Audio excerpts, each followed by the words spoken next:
Yo, what's poppin'? It's your boy Dom. I'm back with another valuable video. Now, in today's video, I will be sharing with you the 8 golden rules to developing a winning trading plan. Okay, these are the 8 rules that I have implemented for myself in my own individual trading journey. Now, hopefully, by the end of the video, you can take little tidbits or you can take the whole thing away and rip it off and apply it to your own personal journey. Okay, and so hopefully by the end of this you'll be able to create your own forex trading plan. Now, the rule number one is you have to get your mind right. Okay, now you may have heard this in the past about your trading psychology. What is your trading psychology? Okay, so I want to dig a little deeper and tell you that your trading psychology is the key to overcoming fear of loss, FOMO, irrational decisions, erratic behavior, and over leveraging yourself. Okay, there's many stories, probably more than a little, that you find that a lot of new traders, they have an extreme amount of FOMO, and then they also make erratic decisions and they have erratic behavior, and they ultimately blow their accounts over and over and over again. And it's because they don't have that mental toughness and that emotional intelligence to truly keep them even kill.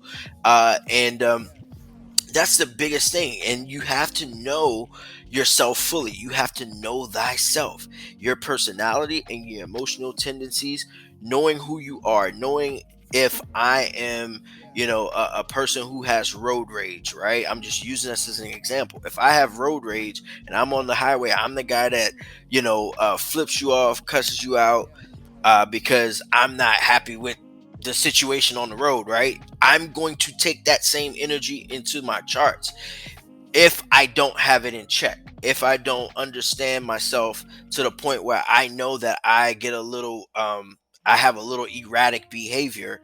Um, if I know that, then I need to tailor, my personality. I need to tailor my trading towards my personality and, my overall emotional intelligence. Okay. And so, which brings me straight to, you have to decide who you are as a trader, right? Now, you need to know, am I a patient or am I an impatient type of person? The reason why you have to ask yourself this is because depending on your level of patience will ultimately segue directly to the type of trader you become or the type of model you decide to kind of like go by. And so the more extreme on the patient side, the more you will be leaning towards swing trading or long-term position trading.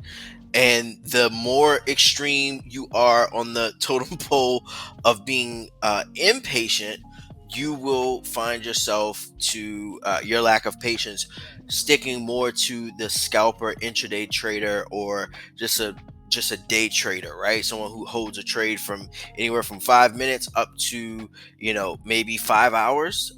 So that's how you decide the type of trader you are, by understanding yourself, which goes back to getting your mind right and knowing thyself. Number three, you're going to want to pick a session based off of your lifestyle, all right, and based off of where you reside in the world. So depending on if you're on the eastern side, the western side of the world, you got to find the time zone that you're in, and based off of your overall lifestyle, like, are you, do you have a family, do you have kids, are you single, are you in school? Depending on where you are and based off of your lifestyle, you need to decide how you're going to find a session within a window where you can pick a time that you could commit to. Okay. And so for myself, like, I'm in America, and I try to catch a little bit of London because I am an early riser, and I'm typically up between 3 to 4 in the morning.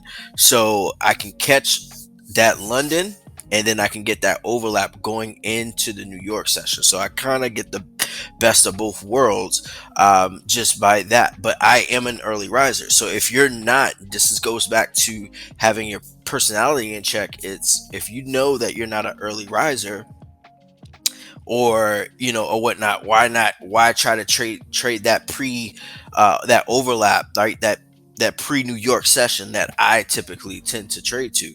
So you may want to fall more into like that New York Open. Okay, and so you just got to factor those type of things. Now, number four, you want to create a money management plan.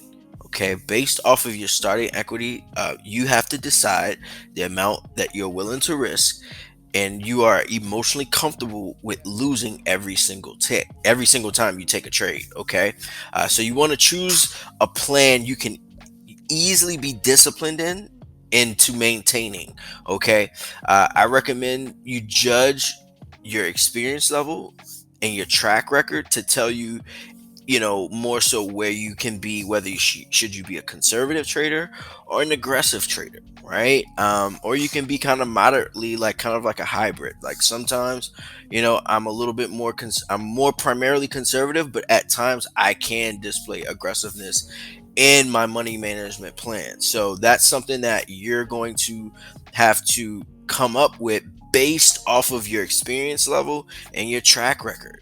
Okay, based off of all your back testing, based off all your forward testing, based off of all your demo trading, which we're going to get into a little bit later, but you have to know these things. Number five is going to be choosing your pairs. All right, you want to choose your pairs. You want to know if I'm trading the majors, am I trading the minors, am I trading the cross pairs, the exotic pairs.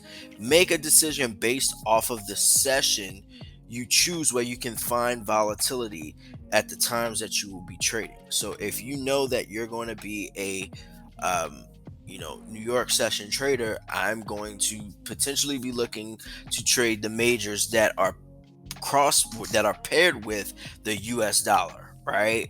And vice versa. If I'm looking to trade the London session, right, I will be looking for the pairs that will potentially have more volatility in that particular region. So for the London Open, you'll be looking at the euro, you'll be looking at the pound, especially, just because of the London Open and everything like that. Like, so you'll be wanting to look at that, and then also like the Asian market, or the Asian session.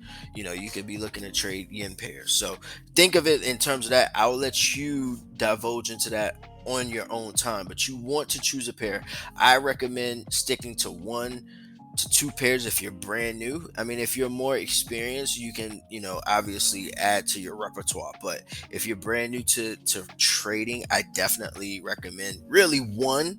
But you can kind of have, if you're going to have a second pair that you trade, make sure that it's highly correlated with the pair that you currently trade, okay, or that one pair. So make sure both pairs are highly correlated and they are paired with the same benchmark currency. Okay, so if you're going to trade uh, dollar pairs, make sure if you're going to trade AUD USD, make sure to trade a pair that's highly correlated. So another major pair could be JBP USD or Euro USD, right? So look for pairs that are more associated with that one pair, because it'll help when you are doing technical analysis and you're not trying to have like 100 different ideas. So like your one idea on GBP USD most likely possibly will unfold in AUD USD as well, because it's a paired up that benchmark currency, which is the US dollar.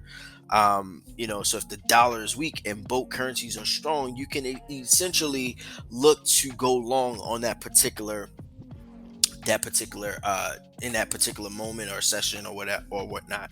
So you won't have to flip flop and look at all these different pairs and try to figure out, oh man, like how can I you know um be so like focused, right? So this allows you to be focused. So number six, okay, rule number six, you want to trade with a very specific strategy and create a set of rules. Okay, a strategy that you can do your top down analysis the same way every single time, no matter what pair you're trading, no matter what instrument you're trading. Okay, you want to be very specific with that strategy, and you want to create a rule set to enter and exit trades. Okay, so you want to have those rules to give you strict guidelines to know exactly, okay, I should enter this way using this technique at this time frame, and I should exit or I should scale out. So you want to have very specific rules with your strategy.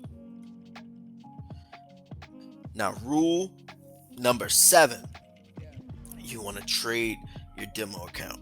Okay, you want to open and trade a demo account for at bare minimum 6 months. Okay, that now I know a lot of people, myself included, when I first got into trading, I really wanted to, go live, because I'm like, in my head, it's like it doesn't feel real on demo, right? Because I'm not emotionally attached to the dollars. And once I realized that being emotionless in trading is the key to everything anyway, right? That's the ultimate key to your psychology and emotional intelligence, right? Is that I need to be emotionless when I am trading. If you want to, everyone, wants to, trade like an institution, right? Or they want to have this institutional mindset, or trade the smart money concepts. Well, a key to that, if you're a big hedge fund, or what have you, you're trading a fund on behalf of a bank or a large fund, equity firm, right? You have to be emotionless when you're setting trades, right? When you think of the big guys. So that goes into tying in to how to trade like smart money. That's a piece of it. That's just the mindset part of it, right? So you want to trade demo as long as you can. Like, take it as serious, and that's the key. You have to take it seriously. And I know that's very difficult in the beginning, when you're really like, just like, your mindset is like, I gotta make money, I gotta make money, I gotta quit my job, I gotta, you know get my Tesla, or whatever, like, whatever your goals and aspirations and dreams are. You know what I'm saying? Your dreams will, you know in so many ways, like, hold you back a lot of times. And what I mean by that is, when you're so stuck on that big picture of the result, you miss like everything else. Like, the whole goal of trading is to elevate your skill set, right? Is to be a great, skillful, precise trader. Like, develop a system. And this took me like a while. I was preached the same thing when I first started, and it went in one ear out the other, because I didn't want to hear it. I'm like, dude, what the fuck are you talking about? I just want to come trade and make some money, and buy a new car, whatever, get me out of my situation, quit my job, whatever it is, right? And so you want to try to prolong going live by trading on demo for as long as it takes you, really, to accumulate the wisdom, emotional intelligence, the emotional toughness and experience with your overall plan, right? This is important to create a track record of your wins and losses, but also the effectiveness and efficiency of your trading model and or strategy. Okay, so trading demo helps build that confidence in your overall trading plan, your money management plan. It helps you develop the skill set, but then also it helps build that confidence in you. So when you do, for rule number 8, which is really not a rule, but it's going live, because you go live, really, there's no set time or a limit, but you must go live once you really develop, that confidence and everything like that. And allow yourself time to grow while trading a demo account. Okay, give yourself permission to be wrong. Develop confidence in yourself and your abilities, and a skill set that you've gained over time. You develop emotional intelligence when you seriously and intently follow your trading plan, and that is key. Okay, you want to develop emotional intelligence when you seriously and intently follow your trading plan, meaning, like, stick to it, don't give up on it. Like, trade it and trade it and trade it and trade it. After you trade it 100 times, trade it 100 more times, back test it 100 times, 1,000 times, forward test it.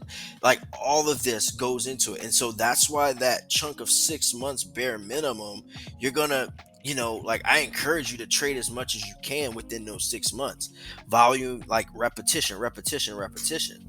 Because price is fractal. So what's happening on the, even if you're a day trader or you want to be a long-term position trader, back testing on the lower time frames is going to help you because price is fractal. Price moves the same way, right? And so, you want to take as many take as many mistakes as you can. Allow yourself to get all of the mistakes out, to get all of the emotional, like, erratic stuff, like get that out through your demo trading, right?